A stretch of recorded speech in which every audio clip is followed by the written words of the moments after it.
Welcome to QNC Presents Conversations with Creators. In each episode, I dive deep into the minds of filmmakers from every corner of the industry. Whether it's horror, drama, sci-fi, or comedy, we'll explore the creative journeys behind these films, the challenges faced, and the passions that drive these storytellers. So join me as I go behind the scenes and discover what it takes to bring visions to life. Welcome back to Conversations with Creators. I'm your host, Rick Clifton. Today, I am joined by Mahesh Pailoor, an award-winning Indian-American filmmaker known for his work on Brahmin Bulls and television shows like The Blacklist and SWAT. Love The Blacklist, by the way. Oh, I do One of my too. It's a favorite great show. shows. And he is here today to talk with me about his latest film, though, Paper Flowers, which has had me in the floor, sobbing uncontrollably. It's just such a beautiful, amazing film. And then I want to talk a little bit about the challenges of indie filmmaking and what it was like for you to bring this film to life. So welcome to the show, Mahesh. Thank you so much, Rick. Thank you for having us. It's really nice to be here and just talk more about Paper Flowers and to get the word out about our movie. It is, well, first, I wanted to say, I gotta say thank you for allowing me the honor of just watching this film. It is I just have to call it it's a tribute, right, to the limitless love and joy and resilience of the human spirit, and it's just it truly is. It was just an amazing journey to witness, and I think this is just such a beautiful story that you brought to life. So thank you for letting me be a part of that. Oh I'll man, start this is there. all about gratitude. So I'm gonna say a lot of thank yous to you. So thank you, yeah, for watching, for those kind notes. So just for our audience, tell us a little bit about what the movie Paper Flowers is all about. Paper Flowers, it's an indie feature film. It's based on a true story of Shalin Shah. And the story is, it's about him being a young man at USC, 22 years old, wants to make a difference and change the world. He goes off to Peru in the Peace Corps. But then he finds out that he has a sickness and he gets a diagnosis of cancer, comes back to the US and pretty quickly finds out that it's actually a terminal diagnosis. So at 22 years old, wanting to change the world, he finds out that he only has a certain number of months left to live. And I think it's the movie about how he inspires the people around him to sort of appreciate life and to live the best life that they can. And he does that. He inspires people around him, and he ends up writing an article in the Huffington Post called "Thank You Cancer." That becomes a little bit of a viral kind of moment that spreads that message even further. I've seen 8,343 sunsets in my lifetime. More than some, less than others.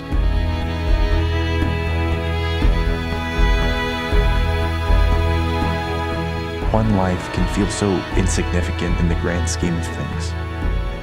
Space, time, infinity. But we're here for a reason, right?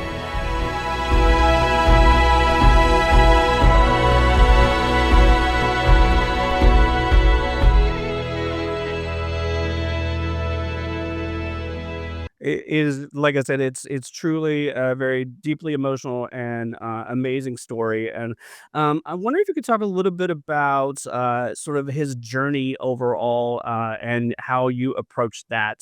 His, from I'll just like, so how did you approach the movie? How did you come across this movie, and what made you decide you wanted to make it? Yeah. Well, so this movie, I live in Los Angeles, and this story happened in 2015, and I actually didn't know that it happened when it happened. It was a few years later that Sithias, who is the main producer of this movie, and he's actually an uncle to Shalin, so he's related to the person that this story is based on, and Asith, he wanted to share Shalin's story. It's sort of been his dream to make this sort of a reality. So a few years after this incident happened, he came to me as a director and said, "Hey, would you want to make this movie?" And that's when I first got introduced to Shalin's story, and that's when I first got introduced to Shalin's letter and all of the stuff that sort of kind of came around it. And I was immediately not just blown away, but I was moved and inspired. I think those are the big things that happened. And I remember just thinking, and it also hit me sort of at the right time in my life. I'm now in my mid 40s. I have two young kids, and it's like I think more and more about my time here on Earth and why I'm here and all the things that I need to be, which I think is just to be present and appreciate things. And so this story kind of hit me at the right time and the right moment. And I just, like a seed, then it kind of became a thing where I wanted to share this story. And so then it was us kind of coming together to try to figure out how to do that, especially as an independent film, in today's market of making movies. And how do we tell this story and get it out to the world? So it started, and that he came to me about 2017. So it's been about a long journey for us to get this movie now in 2024. But yeah, so that's where the journey for me kind of started on the movie.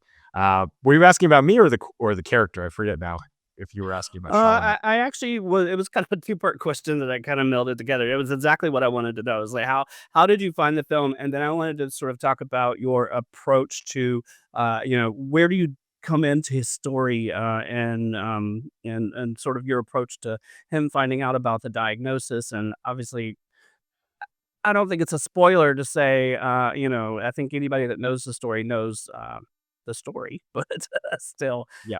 if you could talk a little bit about that process for you. Yeah. Well, it's a tricky movie, in so many ways. It's tricky because, I think in some ways there have been movies that have been made in a similar kind of zone, like Fault in Our Stars or those kinds of movies. Right. And so for me as a director, kind of coming in, there was always the challenge to figure out, okay, well, how do we tell this story? It's an important story. We want to share it no matter what, but also how do we make it different? What's our sort of take on it, or what's our sort of angle that we're telling the story through? So that was like the first thing. And I think for me, it kind of came again through this idea of as simple as it is of just being present, and being thankful for everything. I know that sounds very simple and a bit of a cliche, but that is, I think, the thing that really resonated with me with Shalin and what he was doing in his life. And so that was the through line and the kind of message that we wanted to kind of lean into and kind of hang on to. So that's where I kind of started and kind of wanted to build from there. And then this also had a script when it first came to me. So we had this wonderful writer, Mary, who had a script she wrote, and there were a few other writers who were also kind of contributing. So I had a script, and then it was just about shaping that further and kind of figuring out, well, how do I take this through line and make that a little bit more clear for me? And how do we also like kind of take this larger story and kind of make it into a movie that is also achievable? And how do we, on an indie scale? So that's sort of like how I kind of approached it and how I wanted to enter into this story. Well, I love the approach. I thought, I knew minutes into this thing, I was like, oh man, Mahesh is going to have me in tears within no time. And it just was a beautifully done. I'm going to do that the whole interview. I'm so sorry. I'll try not to be the ultimate fanboy, but it was such an amazing piece of film. So I love it. Hmm. I'd love to talk about the cast a little bit. So I'd love to Yeah, talk about please. Kapil and I love it. Olivia, and Yeah. how did you find them? They We had, deliver some amazing performances, right? It's just wow. yeah. I think in this movie, just in general, I am so proud of the cast, and the actors that are involved in this, and I'm so very lucky that they came on board. It starts with Kapil Talwalkar, who plays our lead, Shalin Shah, and Kapil, he came to us. Actually, Kapil was at USC when Shalin was there, so he Oh, knew really? Shalin. He knew his story. There was a moment, I think, towards where at a convocation speech, they're talking about Shalin at USC, and Kapil was there. That was so he was very invested in this on a very personal level. And I'd known about Kapil because he's been an actor. You'd see him in shows like Zoe's Extraordinary Playlist. He was on Night Court. So he's been around, and I've known him as an actor.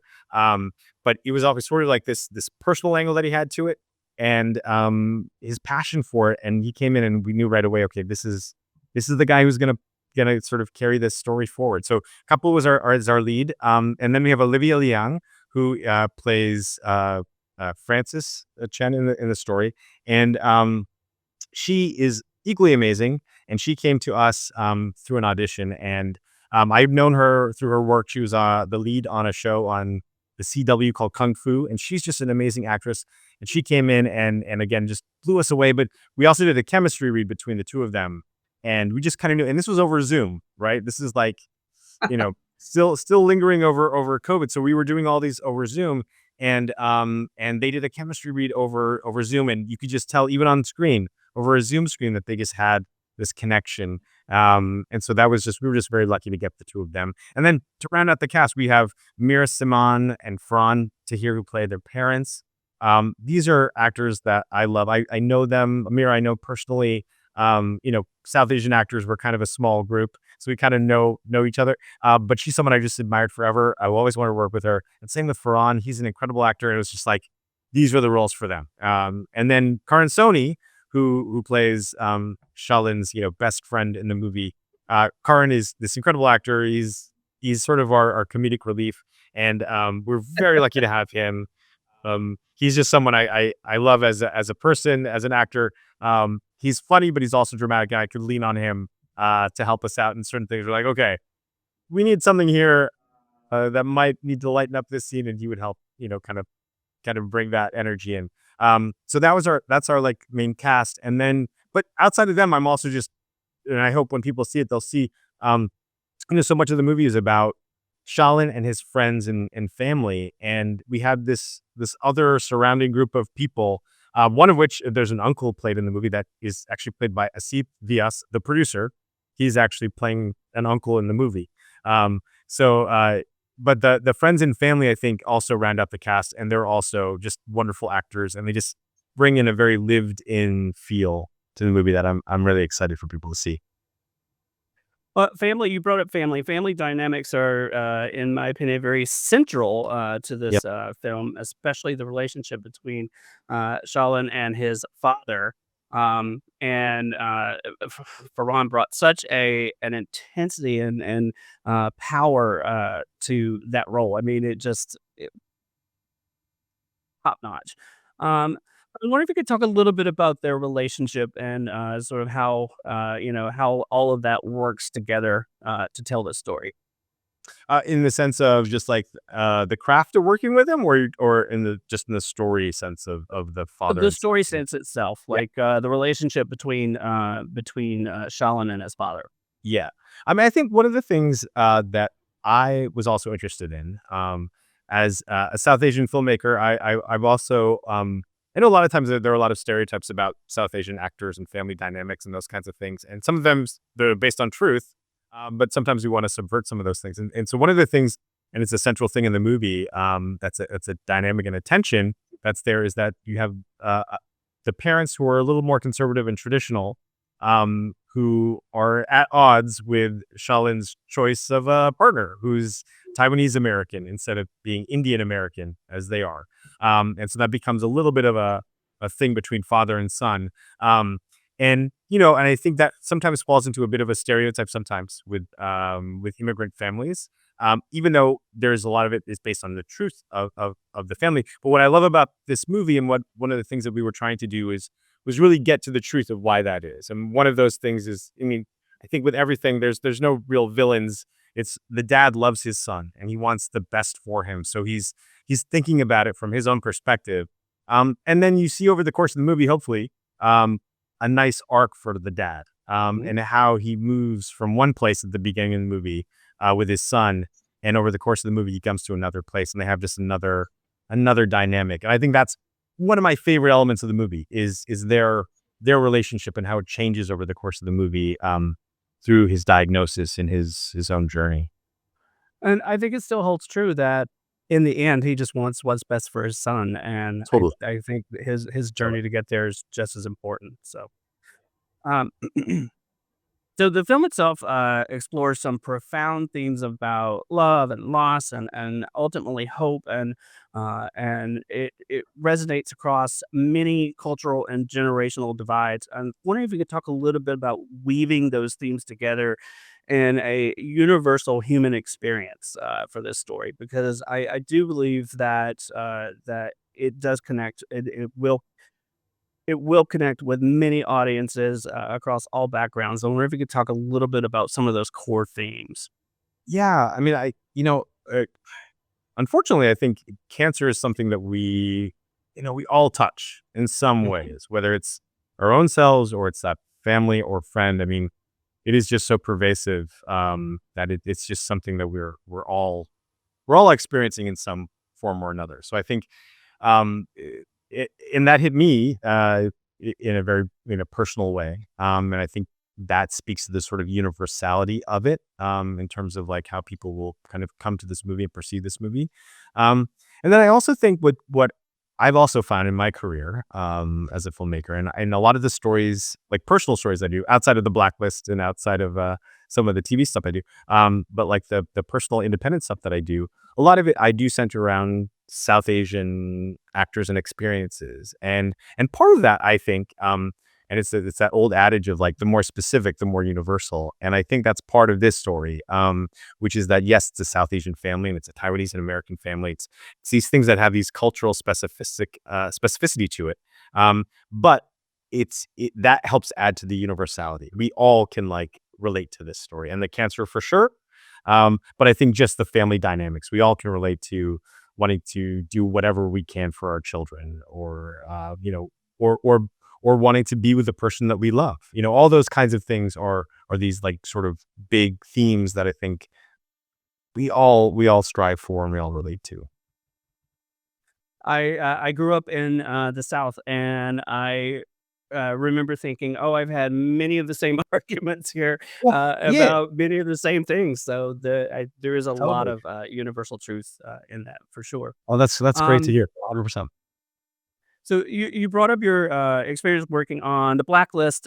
You've worked in television. I want to kind of shift a little bit to talking about just sort of indie filmmaking in general, and sort of um, your approach and process to making not only this movie but movies in general. How does your experience in television like? How does it help you, and how does it how did were there challenges you also found that you had to overcome when moving to film? So I mean, I assume you probably. No, go ahead. No, go ahead, Greg. I assume what? I was gonna say, having gone to film school, I assumed you probably worked in film very early on, and TV was a much later thing. So I'm kinda curious if you could talk a little bit about, I guess I'm trying to say, can we talk about the differences between working in television versus film?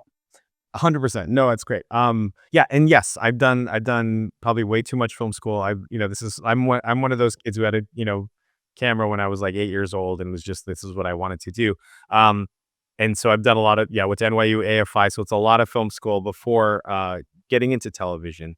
But it was interesting is because I had made an independent feature film. Now this is 10 years ago, called Brahman Bulls. And it was a very LA movie, small indie film that we made. And it was a passion project of mine. And it was interesting because that was my first feature, and it was my first feature making out of film school.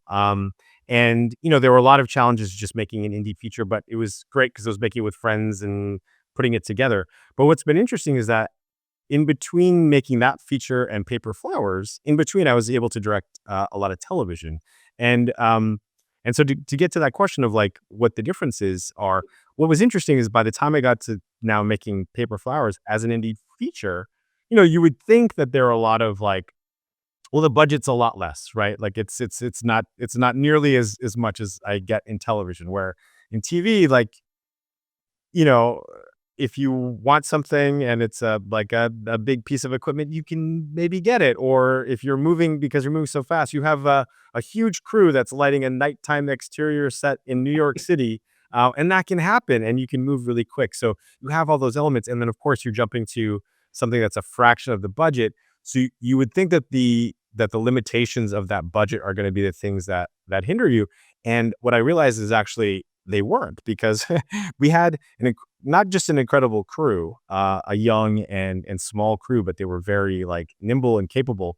But I think also my experience of working in television, which in TV, especially the TV that I do, you have to be very fast. You have to move quickly and you have to think really efficiently. So, and those are the things that I think help any indie filmmaker. Like, and as an example, like on the blacklist, for instance, if we're shooting on a location move is the thing that's going to kill your day, right? Because you're moving from one location to the next location. You have to move all these people and do all these kinds of things. So you're always trying to minimize that. And so on the Blacklist, there would be an episode where we're shooting in one direction and it's London from 1990, and then we just turn the camera to the other street, and that's Edinburgh today. Like it's that kind of a thing where so that kind of a lesson that we were always doing on in television really helped me in making paper flowers, because then that's what I was thinking about all the time. So then, for instance, if we had lots of different locations, we had to shoot at an airport, like a big LAX kind of scene. We couldn't go to LAX for budgetary reasons, but also more importantly, we couldn't like take our whole crew and move it to an airport and then come back. We just don't have the time to do it. So what did we do is we were shooting at one location, and we found just one little area where if the camera just looks in this one direction, we can sheet it to make it look like LAX. So then that's what we would do a lot of. So we would kind of like use one location, and it kind of became our back lot, and we would shoot a lot of things that we could do there, and then we would move somewhere else. So that's like, as an example, some things that would kind of, I think that helped me. And so like the speed and the idea of efficiency, I think is totally analogous to indie films. The things that are different, of course, is in television, and again, the television that I do, as a director coming in, I don't have a lot of, I have my lane of creative say, but at the end of the day, it's a much bigger show than me. Whether it's showrunners, networks, producers, all those kinds of notes that are kind of coming in. So that becomes the other thing you have to manage. But on an independent film, again, the thing that's really nice and wonderful about it is that, like, the creative buck kind of stops with me. So a lot of the choices I got to make, obviously in pre-production, but even on set, if we were working on a scene and it wasn't working, we could change it. I could rewrite something, or we could change direction. So that's the beauty of doing something that's, like an independent project. So yeah, it was like kind of both. You learn from that experience, and you also like get things that you can't do in television.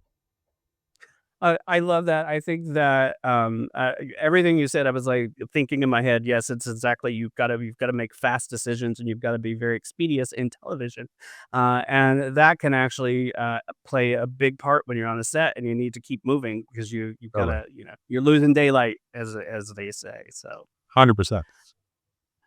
um, So, and one other thing I think you've talked about too, I have talked to other filmmakers, and it seems to be the thing we all sort of land on is, in the world of indie filmmaking, you get creative when you don't have the budget to do something.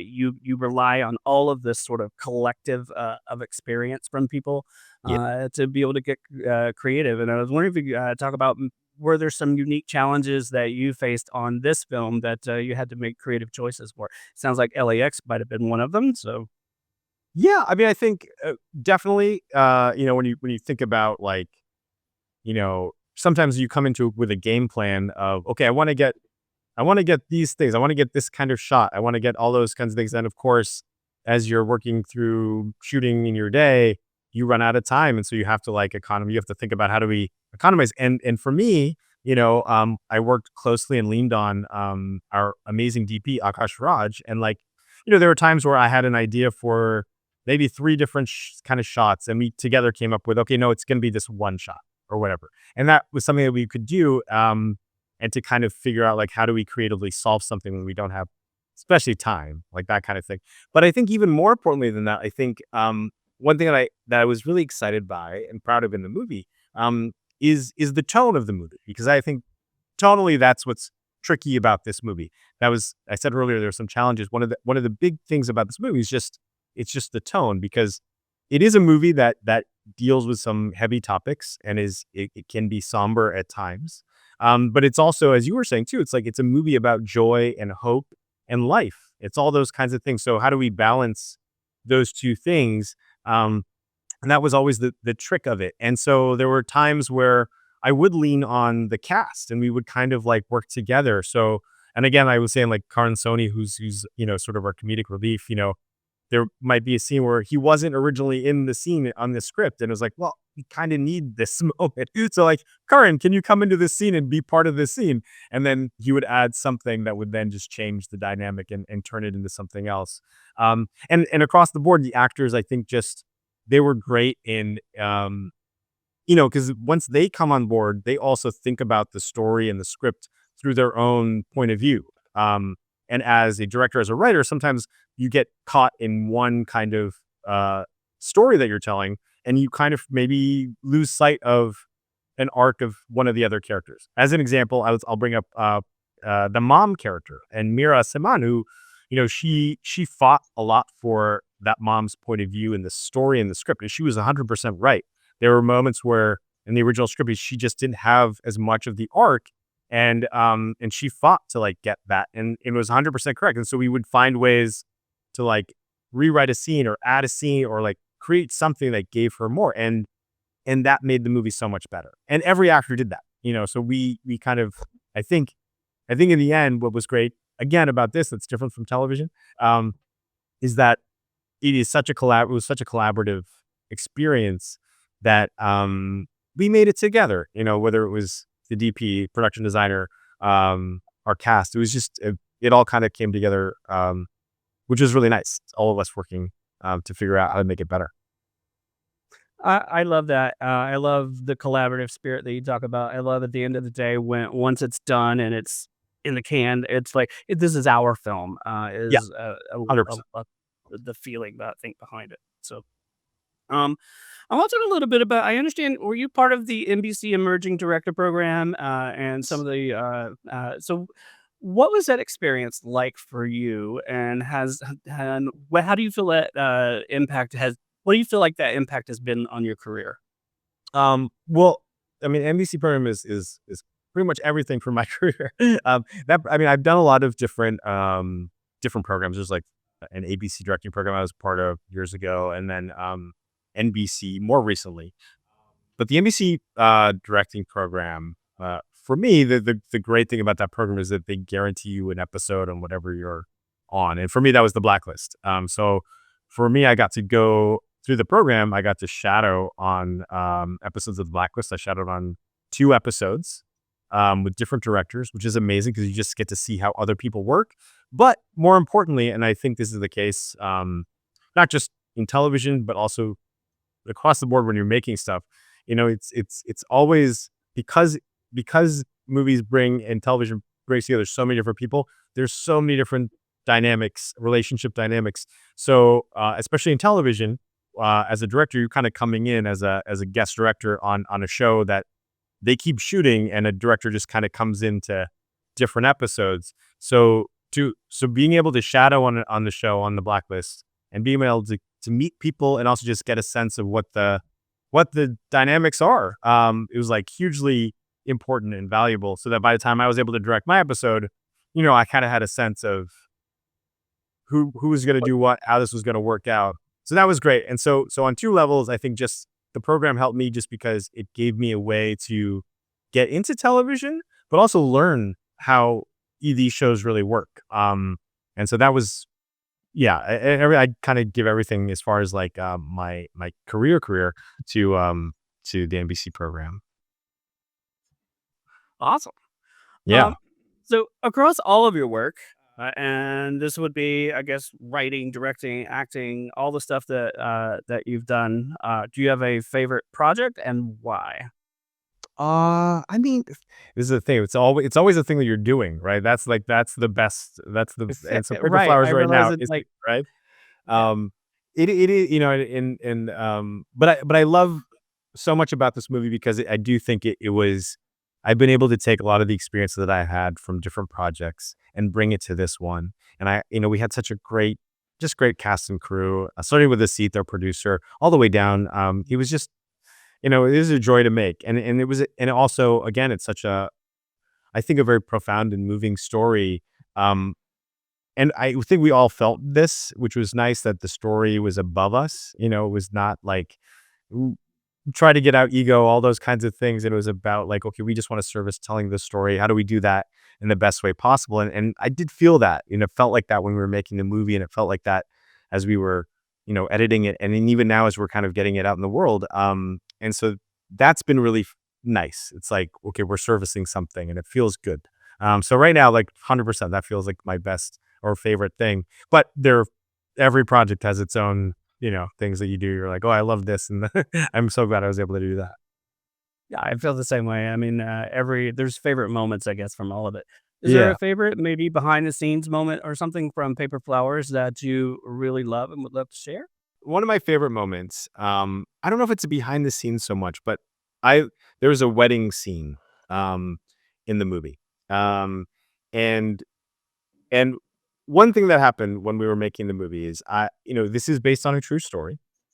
And so, um, it's always hard to make something that's based on a true story because I wasn't in the room. I don't have all the exact details. So as much as we're trying to make something that's based on a true story, it's going to be a fiction in so many ways. And I was very like I want it to be clear to the real people that's like I can't make a facsimile of the real life, but it's going to be an interpretation, and hopefully it gets to some truth.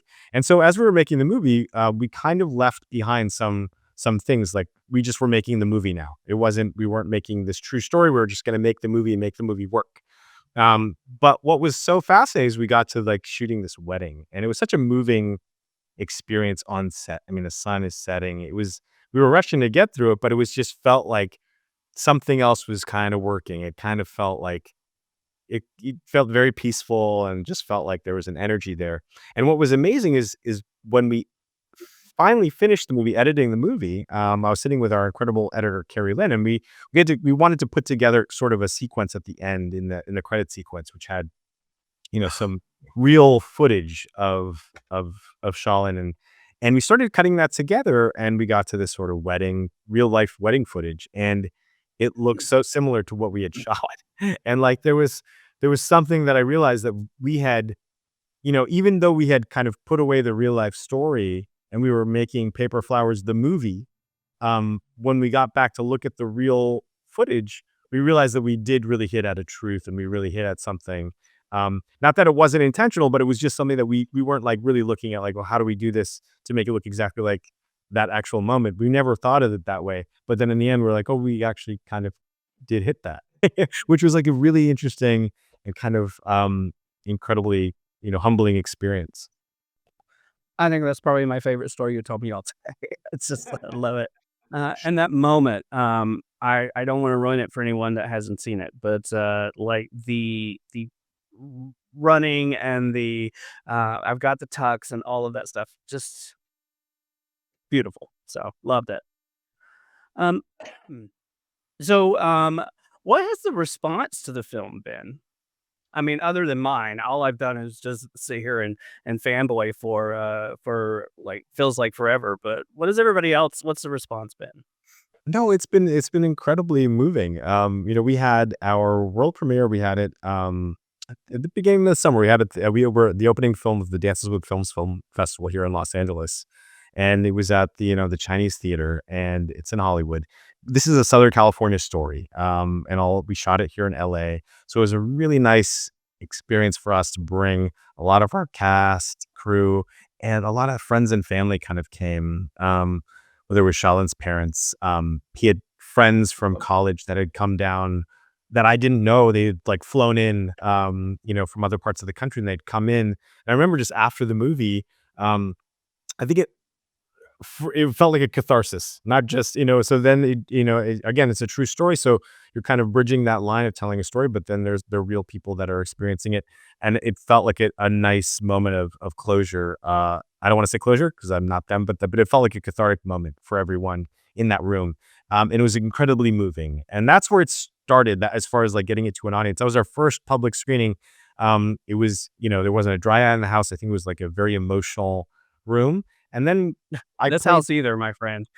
and then we played the next week in London, and I went to London, and same experience happened. Obviously, the family wasn't there, but it was like a packed house, and you could feel that energy. People were moved, and they were feeling everything. And we played in Birmingham, UK. Same thing happened. I just got back from Calgary, and in Canada again, like a place that I don't know who knows this story ahead of time. And it was a beautiful day in Calgary, 70 degrees outside, and I expected like 5 people in the audience, and it was like, there was a good 100 people there. And it was, again, just like a very emotionally packed experience. And I think, so far, I think people have really, come away with something from it that I think they feel that resonates with them, that hopefully moves them in a positive way. I will say to your point about whether or not people know the story, I purposely did not when this came to me. I was like, I don't want to know. I want to go in blind. Oh, well, I don't want to do the research. I want to kind of sort of discover it as it yeah. happens, I guess, if you will. And boy, as soon as it was over, I could not hit my phone fast enough, and I'm just like, I need to know everything now. And I think when I emailed you guys, I was like, you have no idea the rabbit hole I went down in all of this. It's just it's good stuff. So that's all I'm gonna say.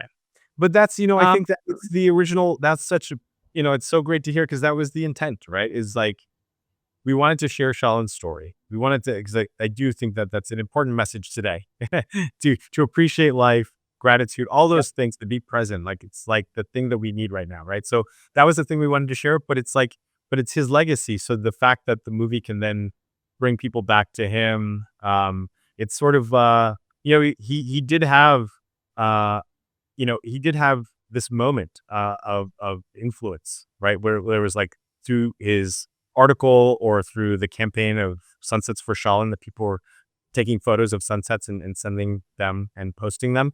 But that was back in 2015, 2016. So I think part of, again, reason why we wanted to make the movie was to rekindle that and bring that back. And I'm hopeful that it does do that. And I'm glad that it did with you. For sure. So you've talked a little bit about we talked a little bit about when the film is coming out, and that was sort of my question for you is where and how can audiences find when can they find Paper Flowers? And I guess that's a big question, right? But what's the next steps for this film? Yeah, I mean, right now, so we are currently in our film festival run. So we're playing at a number of cities through the end of this year and then through the spring. And to like find out where we're playing, just please follow us on Instagram, Paper Flowers Movie, and also paperflowersmovie.com. That's our website that has all the information about screening, cities, all this kind of thing. So that right now we're in film festival circuit, and then as soon as that's over, then we will do like a small theatrical run, different cities depending on where we could play and what the response has been, and then it will get out on streaming eventually. We just don't know exactly what that is yet. I think follow us on Instagram, follow us on our website, and track us along because we want people to see it on the big screen as much as they can. But eventually, we'll get to your streaming service in You got 2025. it. And how can our audiences find you on social? And for me, you can find me also on Instagram under my name, Mahesh Pailoor, which is, I know, hard to spell, on Instagram and also on Facebook. But Instagram is probably the best place to follow me along. I'll get those in the show notes and also on screen for the video version. Mahesh, thank you so much for taking the time to talk to me about this amazing film today. I can't wait until I'm definitely gonna when it's out. I will definitely go out to support. Like I said, I have talked about this film nonstop since I've watched it, so everybody knows how I feel about it. I'll just leave it at Rick, that. thank you. So, Thank you so much. Thank you for your support. It means so much to us. So thank you for doing this interview. But, thank you for your energy and thank you for putting this out there. all right, thank you, and thank you guys. We'll see you guys next time on Conversations with Creators. So, bye.